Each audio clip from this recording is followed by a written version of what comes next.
All right, today we're going to talk about series or parallel, how you like to wire your circuits while wiring up a house, or for your plugs for that matter. There's two different ways, but series and parallel could be explained a few different ways because on circuit boards and stuff like that. What we're going to be explaining is with wiring it in your house with your receptacles. Let's get started. Okay, so we have our hot, we have our neutral out of our Romex.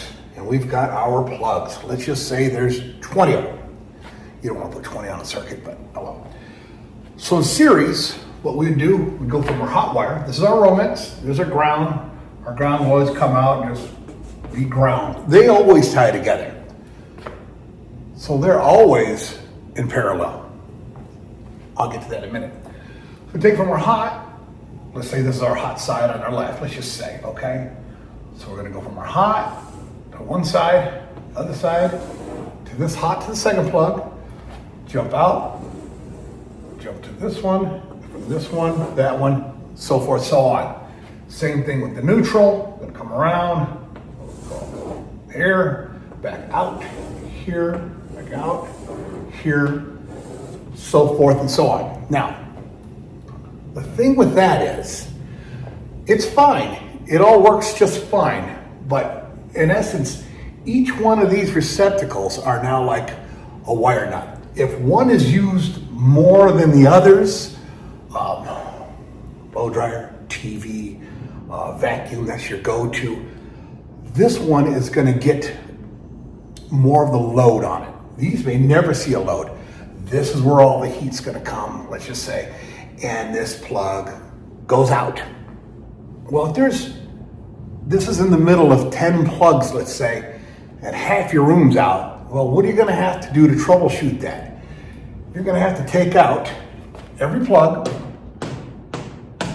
put your testers across them, hot in your neutral, and find where it is still hot.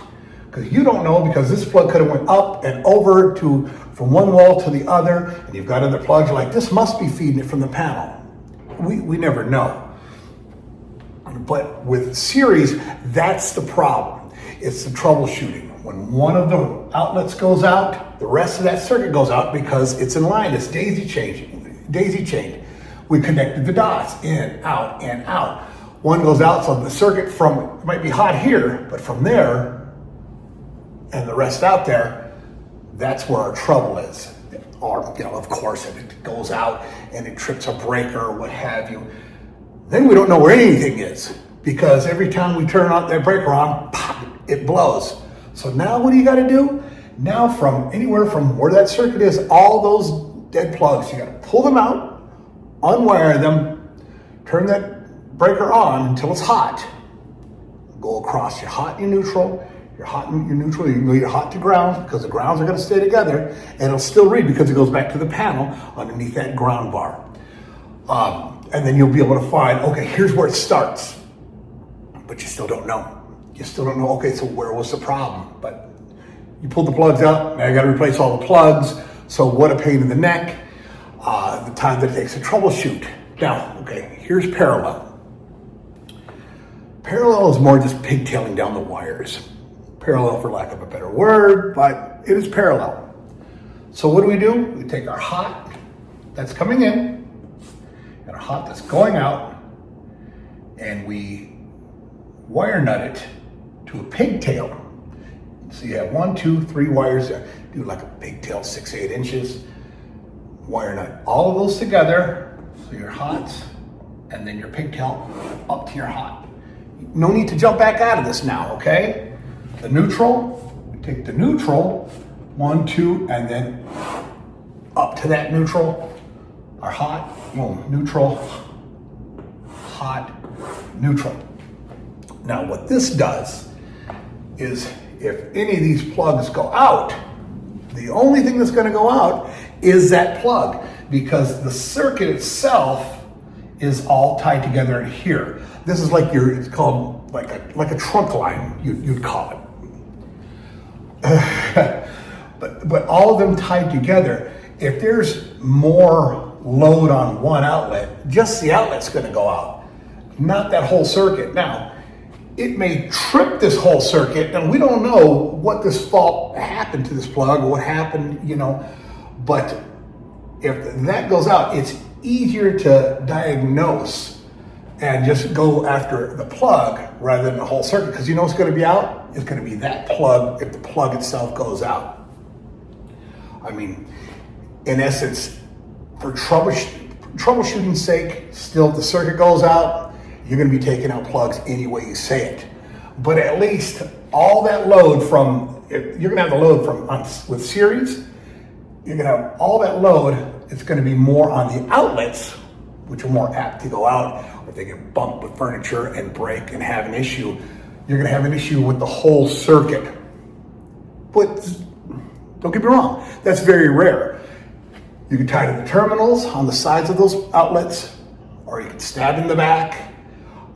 Of course, it's faster when wiring a house and you strip them out and then stab them in the back and you go and you just tie all your grounds together, 1, 2, 3, and then it goes to your ground terminal.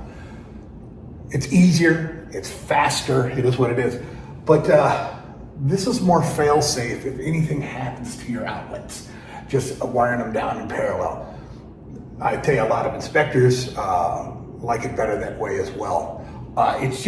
It's cleaner, and again, if you're wire nutting these together and you twist all 3 of the wires together really nice and wire nut and stuff them in the back, it makes it so much more, it's so much cleaner too. So you're not bending all the wires in the back of the plug. You got 4 wires in there, or if you ended up with 3 hits, you're gonna have 6 wires in there.